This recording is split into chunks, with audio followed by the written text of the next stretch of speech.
Today's episode contains elements not suitable for all audiences. Viewer discretion is advised. Kung hindi ka komportable sa pag-uusapan natin ngayong araw, please skip this episode. Nakakita ka na ba ng tao na pinatay sa live?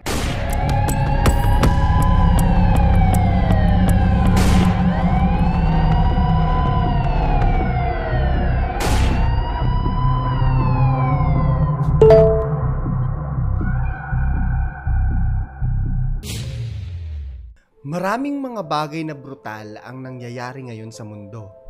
Nandyan yung mga tayan, mga saksakan, at kung ano-ano pa na panigurado ako, lahat naman tayo, mahihirapan na panoorin. At kahit nangyayari ang mga bagay na to, at napag-uusapan sa internet, hindi naman talaga natin sila harap-harapan na natutunghayan.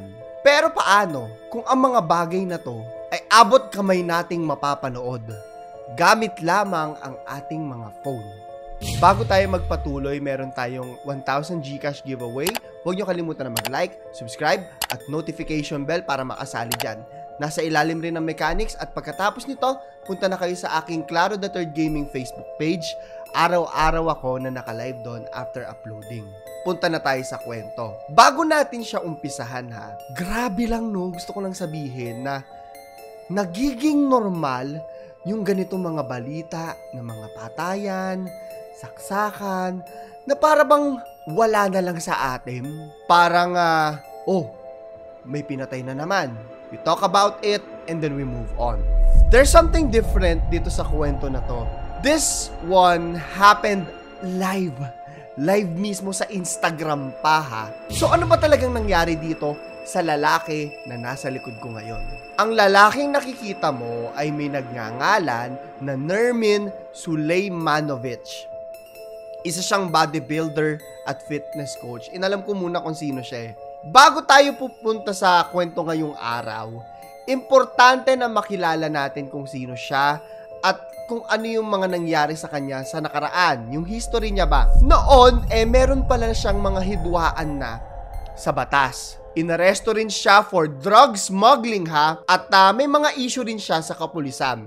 35 years old siya nang mangyari ang krimen na i-discuss natin ngayong araw. Napakabata pa niyan. Ako personally ha, hindi ko to napanood, hindi ko pinanood, wala akong balak panoorin.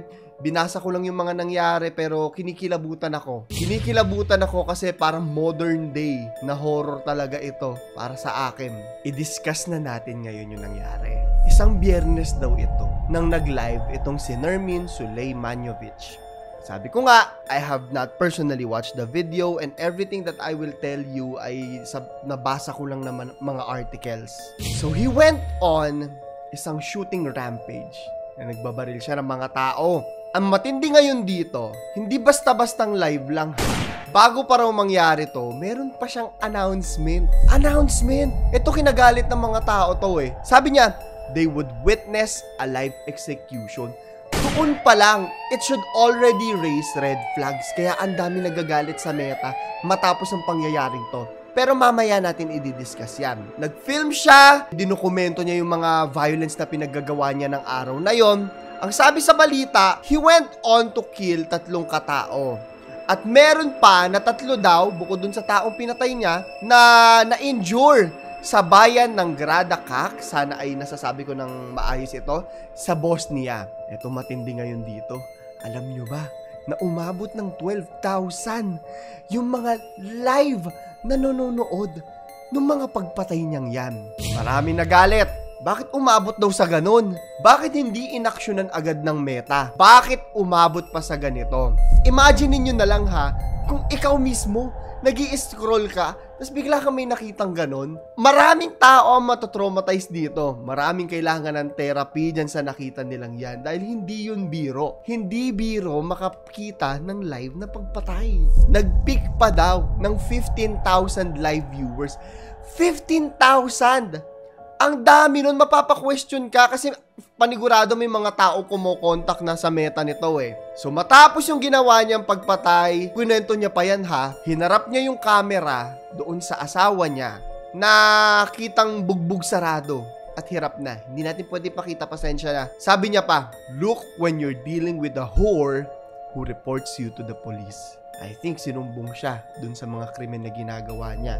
I think may mga alam yung asawa niya na ikinakatakot niya, na sasabihin ng asawa niya sa mga pulis. Ex-wife niya pala ito ha. Ex-wife niya. Ito pa yung nakakatakot dito. Sinabi rin kasi nila na may history na siya ng violence sa asawa niya. Binubugbog na talaga siya at kung ano-ano pa. Hindi talaga naging maganda yung relasyon nila at buhay mag-asawa nila. This is the part where it gets chilling. Kinilabutan ako dito. Sabi niya pa, habang tinututok niya yung baril dun sa asawa niya, nagtatanong pa siya sa viewers, oh, nanonood ba kayo? Para naghihintay pa ng magdadagdag ng mga views? Nanonood ba kayo? Gusto niya na makita yung gagawin doon sa asawa. Kung bakit ni-live niya pa ito, hindi ko alam. Maybe ego, maybe narcissist siya. I don't really know. Naghahanap ako ng dahilan, pero walang opisyal na naibigay ang mga otoridad sa kung ano man yung rason niya dito. I think maraming mga bagay under investigation pa rin dahil bagong-bago lang din tong kwentong ito. So ayun, ginawa niya na nga, pinatay niya yung asawa niya. Tapos meron din bata dun sa camera. Sabi nila anak daw niya yun eh. Sabi, puntahan niyo tong bata, iligtas nyo ha. Matapos yung mga malalagim na pangyayari na yun, pagkatapos niya ikwento na ito yung mga pinatay ko, ito yung papatayin ko, ito yung mangyayari. Tinapos niya yung live stream sa pagkitil sa sarili niyang buhay. Ganun kagrabe. Nakakatakot, no? This can happen anywhere. Hindi lang sa boss niya. Miski sa atin pwede mangyari to eh. Ito na, hinahanap ko na kung bakit niya ginawa to, motibo. Officially, walang binigay na motivation yung otoridad dun sa krimen na ginawa niya. Pero, gaya nga rin ang sabi niya sa live, may kinalaman siguro doon sa asawa niya. Siguro may itinatago siya na hindi natin alam lahat. Tapos nito, kaliwat kanan yung mga naging protesta. Ang daming nagagalit sa mga daan, sa internet. Ito yung sigaw nila. Bakit hindi inaksyonan agad yung Instagram live ng Meta? Meta ang kalaban nila dito. Bukod pa doon, syempre, humihingi rin sila ng hustisya para sa mga taong namatay nung araw na yon. Honestly, hindi ko alam kung paano magkakaroon ng hustisya kung patay na yung pumatay mismo. I guess, Meta na talaga yung mapag-iinitan nila dito. Oras daw, sabi nila ang tinagal ng pag-circulate ng mga videos nung live stream. Bakit hindi daw tinake down agad? Bakit ganun katagal? And for sure naman na maraming nagko-contact sa Meta dito Nung mga official na yung nag-contact, I think after 20 minutes daw na take down na agad. Pero tinatanong pa rin nila, what went wrong? Eto matindi dito ngayon. Nung tinake down pa daw yung Instagram ni Nermin, na take down, pero nung nagla-live daw siya, dumagdag pa yung mga followers niya dahil dun sa ginawa niyang pagpatay. Officially, wala akong makita ng sagot ng Meta dito. Wala pa so far. Pero may nakita ako na this happened before na rin sa Christchurch, New Zealand noong 2019. I don't know exactly what happened there, pero nagkaroon ng pagbabago sa services ng Meta dahil sa kung ano yung nangyari doon. And I'm hoping na ganun din ang mangyari dito. At the end of the day, sabi nila, unfortunately, makinig kayo, one of our biggest lessons is just how challenging and consequential online content moderation can be. Miski dito, ramdam na ramdam namin yung content moderation Miski kami dito sa YouTube. At napaka-importante lang, naglalagay dito sa lahat, no? Isa yan sa mga hot topics ngayong taon ang online content moderation. Hinga muna tayong malalim, no? Grabe, di ba? Pumatay na, nagka-followers pa. I think this also reflects yung mga influencers and content creators natin na kahit na napakasama nung ginagawa nila, nakakadagdag pa sa kasikatan nila. At alam natin ang lahat ng nangyaring yan dito mismo sa atin dito mismo sa atin sa Pilipinas.